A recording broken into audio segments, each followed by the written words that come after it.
समर्थ रामदास स्वामींच्या सगळ्या शिकवणुकीचा भर आहे तो म्हणजे उत्तम मनुष्य घडवण्यावर. केवळ परमात्मिक बाबतीत उत्तम गुणांवर न थांबता संसारी प्रापंचिक मनुष्य कसा आदर्श घडेल याकडे समर्थांचे कल आहे. आजच्या आधुनिक जगात यशस्वी होण्यासाठी काय करावे, आपले व्यक्तिमत्व कसे विकसित करावे, जगात कसे वागावे, कशामुळे खरे समाधान मिळते हे सांगणारी अनेक पुस्तके आहेत. वेगवेगळ्या क्षेत्रातील यशस्वी कर्तृत्ववान माणसे आपले अनुभव शेअर करताना दिसतात.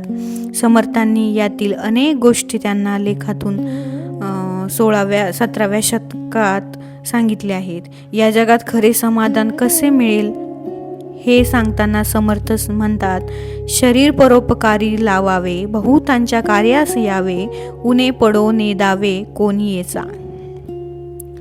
आपल्या भोवतालच्या समाजातील इतरांच्या अडचणीला धावून जावे, कोणाचे काही काम अडले तर त्याला मदत करावी, दुसऱ्यांच्या दुःखात आपले दुःख मानावे आणि दुसऱ्याचे भले झाल्याचा आनंद मानावा असे समर्थ सांगतात. इतरांना मदत कशी करावी याचे खूप सुरेख उदाहरण ते देतात. आपले यशेष्टे जेवण उरले ते उन्न वाटणे, परंतु वाया दवडणे हा धर्म नव्हे. तैसे ज्ञान तृप्त व्हावे, तेची ज्ञान जनास सांगावे, तर तेन बुडेव नेदावे बुडतयासी. आपले पोट भरल्यावर उरलेले अन्न दुसऱ्या भुकेलेल्या व्यक्तीला देणे हा जसा धर्म आहे, त्याचप्रमाणे तुम्हाला जे ज्ञान मिळाले त्यावर स्वतः तृप्त न होता ते इतरांना द्यावे. पोहता येत असेल तर बुडल्याला वाचवावे, असे ज्ञानी लोकांनी इतरांना वाचवावे.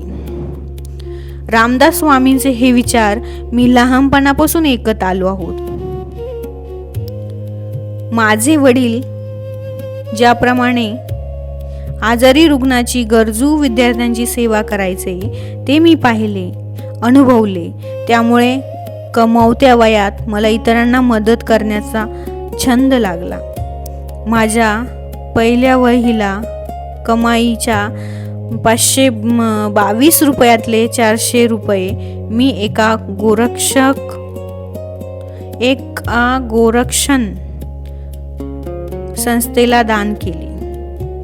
माझ्या इंजिनिअरिंगचा निकाल लागला नव्हता तेव्हा मी एका गरजू व्यक्तीला मुलींच्या शिक्षणासाठी 1000 रुपये देण्याचे वचन दिले आणि ते पूर्ण केले. नंतर मी माझ्या वडिलांच्या सल्ल्यानुसार निरगुडकर फाउंडेशन या ट्रस्ट बनवला. या ट्रस्टच्या माध्यमातून हजारो कॅन्सरग्रस्तांना आम्ही मदत करू शकलो.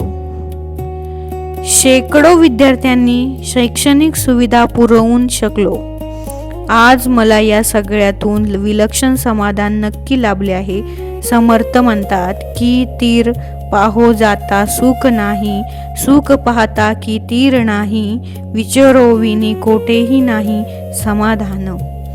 हे विचारपूर्वक केलेल्या कृत्यातून मिळणारे समाधान सर्वात महत्त्वाचे आहे असे मला वाटते. की तर सुख या गोष्टी क्षणभंगूर आणि सापेक्ष आहेत, पण एखाद्याला मदत केल्यावर मनाला होणारा समाधान मात्र कायमचे असते. त्यामुळे सदा सर्वदा तत्पर परोपकारीसी हा समर्थ रामदास स्वामींचा उपदेश तुम्हाला शाश्वत समाधानाचा रास्ता दाखवेल.